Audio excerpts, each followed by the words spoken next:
নমস্কার বন্ধুরা, ডলির রন্ধনশালায় সবাইকে স্বাগত। আর আজকে তোমাদের সাথে আমি একটা চিচিঙ্গের খুব সুন্দর একটা রেসিপি শেয়ার করব। এর জন্য আমি এখানে দেখো দুটো বড় সাইজের চিচিঙ্গে নিয়ে নিয়েছি। এবার চিচিঙ্গাগুলো আমি খুব ভালো করে এইভাবে পরিষ্কার করে নেব। আমি এখানে দুটো চিচিঙ্গে কিন্তু একইভাবে পরিষ্কার করে নিলাম। এরপর আমি দু সাইডের মুখ দুটো আমি এইভাবে কেটে বাদ দিয়ে দেব। এবার আমি মাঝখান থেকে দু টুকরো করে নেব। আমার সুবিধার্থে আমি এইভাবে দু টুকরো করে নিলাম। আর দেখো আমি হাতের মধ্যে একটু তেল লাগিয়ে নিয়েছি। চিংড়ার গায়ে যে আঠাটা থাকে সেই আঠাটা লেগে হাতটা কিন্তু কষ হয়ে যায়, হাতের তালুটাও কেমন একটা শক্ত ভাব লাগে।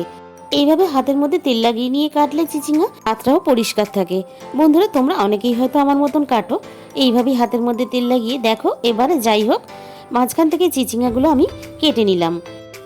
এরপর আমি চিচিঙ্গাগুলো এইভাবে আড়ে আড়ে করে আমি ছোট ছোট টুকরো করে কেটে নেব। চিচিঙ্গা এইভাবে কাটলে দেখতেও সুন্দর লাগে, তাই আমি এইভাবে দুটো চিচিঙ্গাই আমি কেটে নেব। আমি এখানে চিচিঙ্গা দুটো একটু মোটা সাইজের করে এইভাবে কেটে নিচ্ছি। তোমরা চাইলে আমার থেকে একটু পাতলা করেও কেটে নিতে পারো। আমার দুটো চিচিঙ্গাই এখানে খুব সুন্দরভাবে কাটা হয়ে গেছে। আর দেখো হাতেও কিন্তু কোনো কষ লাগেনি। এবারে আমি চিচিঙ্গাগুলো খুব ভালোভাবে পরিষ্কার করে ধুয়ে নেব। এ থেকে কড়াইয়ের মধ্যে একটু সর্ষের তেল গরম করতে দিয়েছিলাম। আর গরম তেলের মধ্যে আমি দিয়ে দিলাম ফোড়নে কালো জিরে, আর আমি দিয়ে দেব এখানে বেশ কিছুটা পেঁয়াজ কুচি। চিচিঙ্গে ভাজা বা তরকারিতে যেখানেই বলো না কেন একটু পেঁয়াজের পরিমাণটা বেশি হলে খেতে খুবই ভালো লাগে। আর দেখো এইভাবে আমি পেঁয়াজটা 2 থেকে 3 মিনিট এইভাবে নাড়াচাড়া করে ভেজে আমি একটু নরম করে নেব। পেঁয়াজটা অনেকটাই নরম হয়ে এসেছে। এবারে আমি কেটে রাখা চিচিঙ্গাগুলো এর মধ্যে দিয়ে দিলাম। এবার আমি চিচিঙ্গা আর পেঁয়াজ একইভাবে এইভাবে নেড়েচেড়ে একটু ভেজে নেব। একটু নেড়েচেড়ে ভেজে নেওয়ার পরে আমি এখানে দিয়ে দিলাম স্বাদ মতো লবণ, আর দিয়ে দিলাম অল্প একটু হলুদ গুঁড়ো, আর তার সাথে দিয়ে দেব অল্প একটু কাশ্মীরি লঙ্কার গুঁড়ো। তাহলে চিচিঙ্গাটা ভাজার পরে কালারটা খুব সুন্দর আসবে। এবার মশলার সাথে আমি চিচিঙ্গাটা এইভাবে নেড়েচেড়ে ভাজতে থাকবো। চিচিঙ্গা থেকে হালকা হালকা জল ছাড়তে শুরু করে দিয়েছে। এবারে আমি চিচিঙ্গাটা এখানে মিনিট 2 মতন ঢাকা দিয়ে দেব। মিনিট 2 পরে আমি ঢাকা খুলে দেখো চেক করে নিচ্ছি চিচিঙ্গার জলটা শুকিয়ে গেছে। এরপর আমি আবারও এইভাবে নাড়াচাড়া করে ভাজতে থাকবো।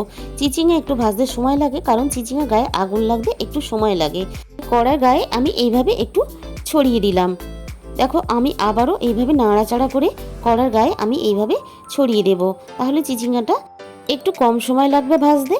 দেখো এবার আমি দেখিয়ে দিচ্ছি চিচিঙ্গাটা কত সুন্দরভাবে সিদ্ধ হয়ে গেছে। চিচিঙ্গাটা এদিকে ভাজা হতে থাক, আমি এদিকে একটা পেস্ট বানিয়ে নেব।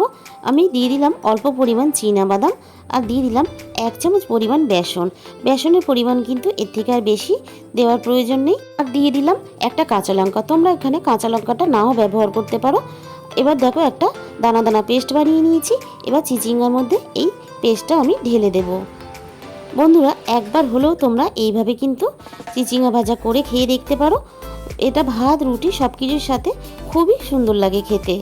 যেহেতু বাদাম আর বেসন দেওয়া আছে, তাই এইভাবে নাড়াচাড়া করে কিন্তু আমি ভাজতে থাকবো। আর এই সময় গ্যাসের ফ্লেমটা একেবারে লোতে করে দেবে, তা না হলে কিন্তু নিচে থেকে লেগে যেতে পারে। এরপর আমি দিয়ে দিলাম কয়েক দানা স্বাদ মতো চিনি। এইভাবে আমি সমস্ত কিছু নাড়াচাড়া করে খুব সুন্দরভাবে চিচিঙ্গাটা ভেজে নিলাম। তাহলে আজকে আমার রেডি হয়ে গেল সুন্দর একটা চিচিঙ্গা ভাজা রেসিপি। আর আজকের রেসিপিটা তোমাদের যদি ভালো লেগে থাকে ভিডিওতে অবশ্যই একটা লাইক করো, আর প্রচুর প্রচুর শেয়ার করো। আর যে সমস্ত বন্ধুরা এখনও পর্যন্ত আমার চ্যানেলটাকে সাবস্ক্রাইব করনি, চ্যানেলটাকে সাবস্ক্রাইব করে পাশে থাকার অনুরোধ রইল। তাহলে আজকে এই পর্যন্ত, দেখাবো অন্য কোনো ভিডিওর সাথে।